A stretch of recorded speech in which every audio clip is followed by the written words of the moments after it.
Hello, good morning mga kamanay, mga kakumarils. Nandito naman si kamanay ninyo. Ayan, morning duty ni kamanay. Magandang hapon, magandang tanghali sa ibang lugar. Ayan.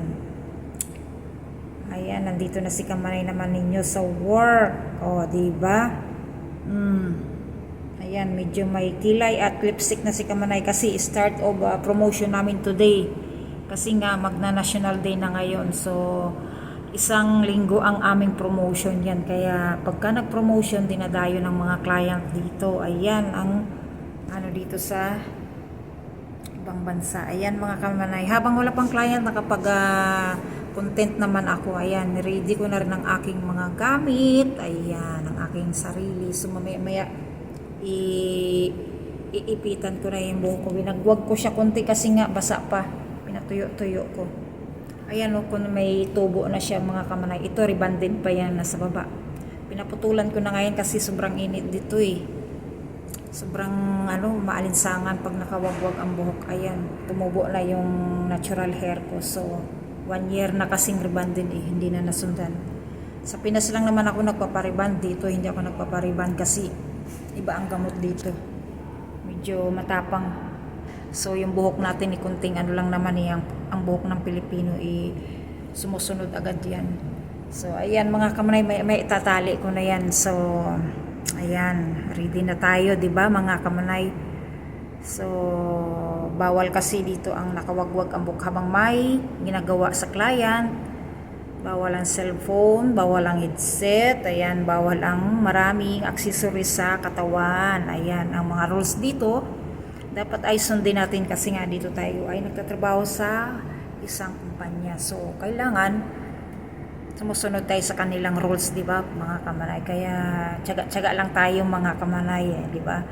Ganon din naman sa pagre-reels, sa gawa ng content. Ayan, mga kamanay, kailangan sipagan natin, be consistent lang tayo, di ba? Para naman makaipon tayo ng cents sa dollar. O, malay natin someday, di ba? Lalaki yan, o. Diba? Ayan. Mamaya itatali ko na yan buhok ko, di ba? Pagka tuyong-tuyo talaga yan, buwaghag yan.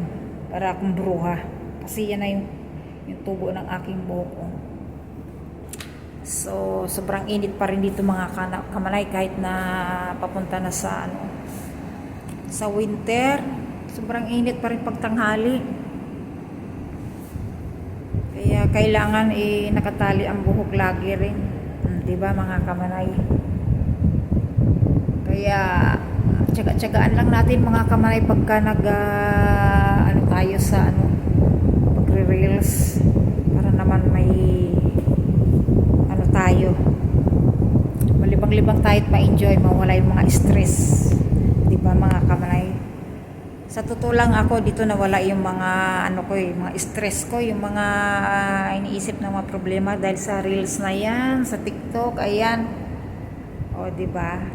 Nai-enjoy ko yung sarili ko at least, so nagkakaroon pa tayo ng cents, dollar, di ba, mga kamanay? So, tiyagaan lang tayo dito, di ba, mga kamanay? So, kaya nandito na lang mga kamanay para mamaya naka-ready na tayo, dumating ang client, so ready na tayo. Ayan, thank you for watching mga kamanay. Sana huwag kayong magsawang mag-likes and share ng aking mga videos.